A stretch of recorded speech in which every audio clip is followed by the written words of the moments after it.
सियासत में मिलने का लहजा बेहद खास होता है। इसके मायने मौके से कई ज्यादा दूर के होते हैं। कौन किससे कैसे मिला, गले लगाया या हाथ मिलाया या फिर नमस्ते करके काम चला लिया। आज हम इस पर बात इसलिए कर रहे हैं क्योंकि बात जब देश के प्रधानमंत्री नरेंद्र मोदी की हो तो इसके मायने और ज्यादा खास हो जाते हैं। हुआ यूं कि प्रधानमंत्री नरेंद्र मोदी केरल के विझिंजाम में 8900 करोड़ रुपए से बने भव्य बंदरगाह के उद्घाटन के लिए पहुंचे थे।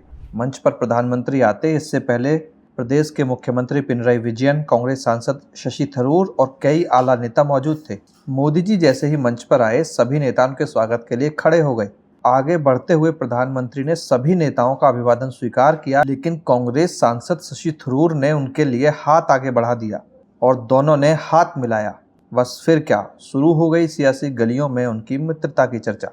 बात यहीं नहीं रुकती है। प्रधानमंत्री जब संबोधन के लिए पहुंचे तो उन्होंने हल्के फुल्के अंदाज में विपक्ष को निशाने पर भी लिया। शब्दों का संयम इतना नपा तुला रहा कि पूरा मंच ही मुस्कुरा उठा। प्रधानमंत्री नरेंद्र मोदी ने मुख्यमंत्री पिनराई विजयन का नाम लेते हुए कहा, आप इंडी गठबंधन के मजबूत स्तंभ हैं। शशि थरूर भी आज मंच पर हैं। यह आयोजन कई लोगों की नींद हराम कर देगा। संदेश जहां जाना था वहां पहुंच गया। इस दौरान विजयन और थरूर मुस्कुराते नजर आए। बात महज प्रधानमंत्री के हल्के फुल्के अंदाज में विपक्ष पर तीर चलाने की नहीं है, बात इसके दूसरे पहलू की भी है।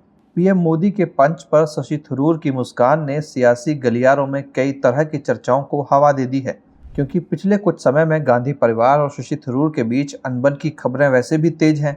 ऐसे में प्रधानमंत्री के एक भाषण से एक तीर से दो निशाने लगे हैं, जो कांग्रेस की टेंशन बढ़ाने के लिए काफी हैं। विझिंजाम के इस भाषण के बाद पीएम मोदी और शशि थरूर की मित्रता की चर्चा आम हो चली है। पिछले कुछ समय से आपने देखा होगा कि थरूर कई मुद्दों पर सरकार का बचाव करते हैं। वो बाकी कांग्रेस नेताओं के मुकाबले पीएम मोदी पर ज्यादा सॉफ्ट भी रहे हैं। पहलगाम के हमले के बाद भी थरूर ने सरकार का बचाव कर कांग्रेस में खलचल मचा दी।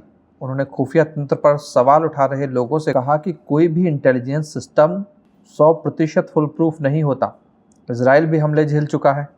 वहीं पाकिस्तानी नेता बिलावल भुट्टो के भड़काऊ बयान पर उन्होंने कहा कि अगर खून बहेगा तो पाकिस्तान में भारत से ज्यादा बहेगा। इतना ही नहीं, फरवरी में बीजेपी नेताओं के साथ थरूर की फोटो वायरल हुई थी, जिसके बाद कहा जा रहा था कि वे कांग्रेस छोड़ने वाले हैं। विझिंजाम बंदरगाह से समुद्री ताकत तो बढ़ने जा रही है, इसके साथ ही चर्चाएं ये भी होने लगी हैं कि साउथ में बीजेपी की ताकत में भी थरूर के जरिए बूम आ सकता है। खैर, अब देखना होगा कि इस बयान का असल मकसद क्या है, क्योंकि सियासत में बातों का अर्थ कई बार वर्षों के बाद समझ में आता है। और थरूर की मुस्कान ने एक बात तो साफ कर दी है कि कांग्रेस में ऑल इज नॉट वेल।